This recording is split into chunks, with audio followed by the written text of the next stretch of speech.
2 नवंबर 2024 को उत्तर प्रदेश मवाना थाने में पुलिस की टीम पहुंचती है और वहां के दरोगा को एक नोटिस जाकर थमाती है। उस नोटिस में एक आदमी का नाम था जिसका नाम राजेश कुमार यादव था। जिस दरोगा को पुलिस ने नोटिस थमाया था उसी दरोगा के खिलाफ कार्यवाही थी। राजेश कुमार यादव उसी थाने का दरोगा था। वो कहता है कि सर, मेरा इसमें कोई दोष नहीं है, और दरोगा इधर उधर देखने लगा। पुलिस वाले उसे चारों तरफ से घेर कर खड़े हो गए और उसे गिरफ्तार कर लिया। पुलिस उसे गिरफ्तार करके सीधे उत्तर प्रदेश जिला जौनपुर लेकर आती है। वही जौनपुर जिसमें एक माँ के बेटे के सिर को धड़ से अलग कर दिया गया। वो जौनपुर जो आजकल सोशल मीडिया पर बहुत तेजी से वायरल हो रहा है। वहीं पर दीपावली से एक दिन पहले 16 साल के बच्चे का सिर कलम कर दिया गया। नमस्कार दोस्तों, मैं कृष्णा सिंह आज की सच्ची घटना में आपको सुनाने जा रही हूँ। ये घटना जौनपुर के मुख्यालय से लगभग 10 किलोमीटर दूर एक गांव है, कबीरुद्दीनपुर।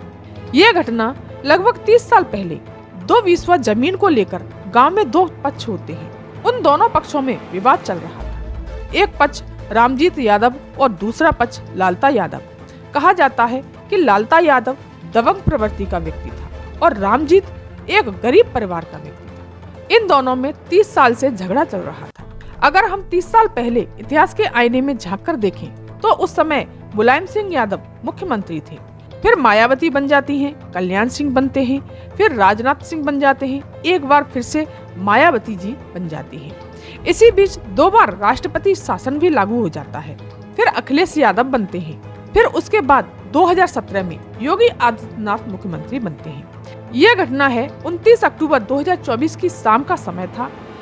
एक लड़का इसी गांव का जिसके पिता का नाम रामजीत यादव था और उस लड़के का नाम अनुराग यादव होता है। वो लड़का अपनी जगह मतलब प्लॉट की सफाई कर रहा था।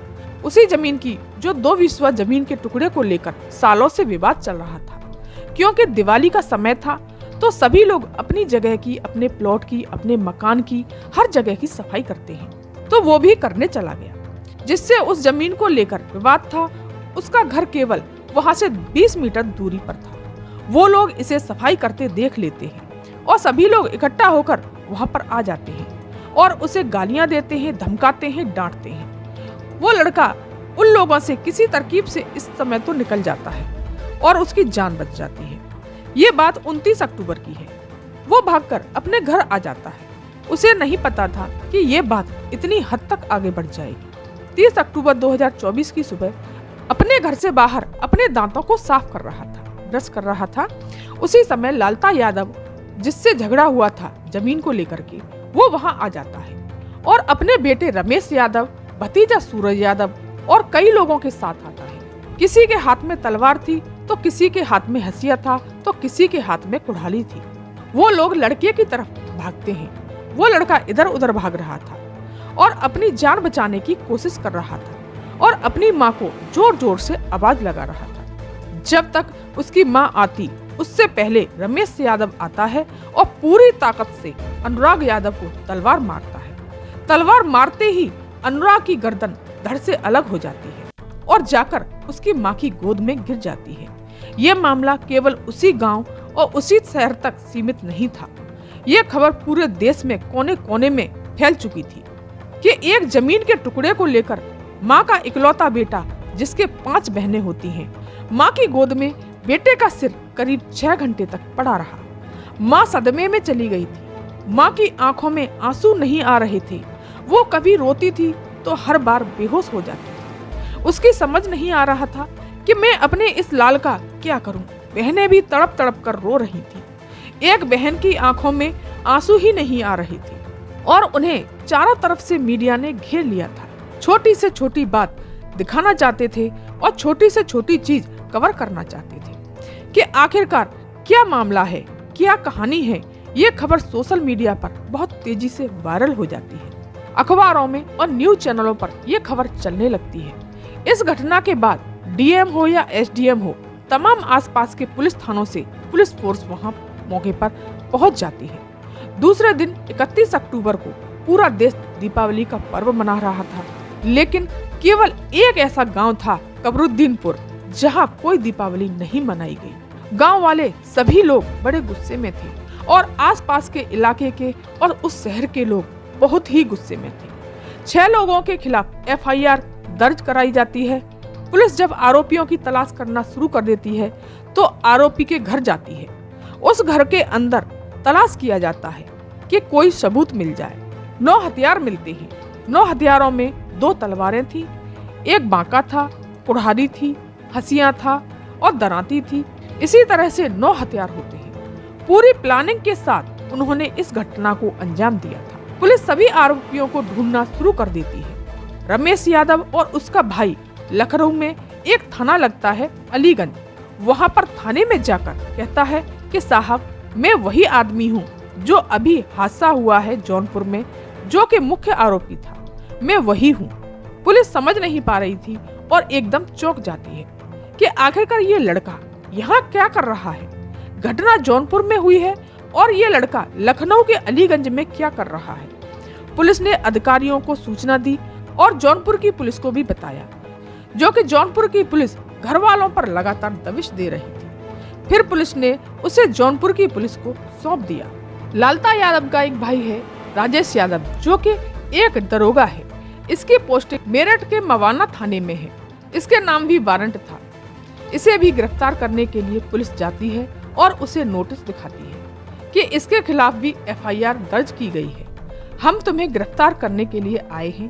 पुलिस ने भी बड़ी ही समझदारी से काम किया।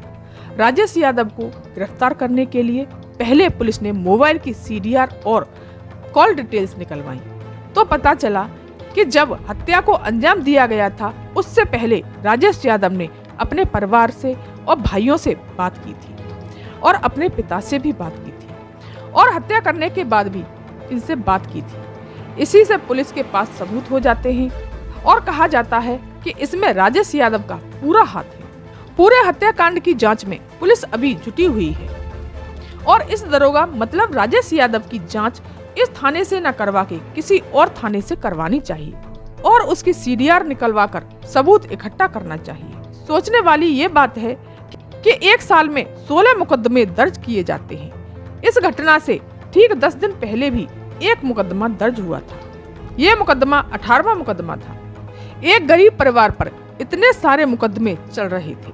आखिरकार इतने मुकदमे लिखे किस सिफारिश पर गए और कहा कि घर के परिवार के सभी सदस्यों की सीडीआर निकलवानी चाहिए ताकि ये पता चल सके कि किस सिपाही और किस दरोगा ने या फिर किस उच्च अधिकारी से इन लोगों के संपर्क थे या फिर किसी नेता से संपर्क थे। इसके आधार पर लगातार एफआईआर दर्ज हो रही थी। जब इतने पर भी कुछ नहीं हुआ तो इन्होंने 16 साल के बच्चे को मार दिया। पुलिस पर दबाव पड़ता है तो पुलिस ने भी अपना काम करना शुरू कर दिया था।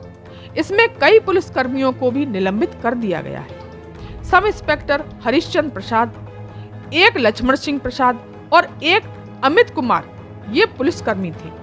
इसके बाद ये बात लेखपाल तक पहुंचती है, क्योंकि लेखपाल का भी रोल इस घटनाक्रम में कुछ ज्यादा अच्छा नहीं था। डीएम ने इस मामले को गंभीरता से लिया और लेखपाल को सस्पेंड कर दिया। इधर परिवार वालों का रो रो कर बेहाल है। वो सोच नहीं पा रहे कि ये हो कैसे गया। ये कहीं सपना तो नहीं, अचानक सब कुछ खत्म हो गया। उनके परिवार का एक चिराग था जो कि अब बुझ चुका है। ज्यादातर लोग मांग कर रहे हैं कि सरकार उनके घर पर बुलडोजर चलवाए और उन आरोपियों का एनकाउंटर हो।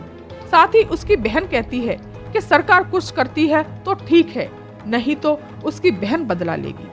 पुलिस प्रशासन को इस मामले में जल्द से जल्द उनके परिवार को न्याय दिलाने की कोशिश करनी चाहिए, जिससे कि लोगों को नसीहत मिले कि बुरे काम करने वाले का बुरा ही नतीजा होता है। ऐसे लोगों को छोड़ा नहीं जाए। तो दोस्तों, आज की थी ये सच्ची घटना, जो कि मेरा इस कहानी को सुनाने का उद्देश्य किसी का दिल दुखाना या किसी को चोट पहुंचाना नहीं है, बल्कि जागरूक करना है। धन्यवाद।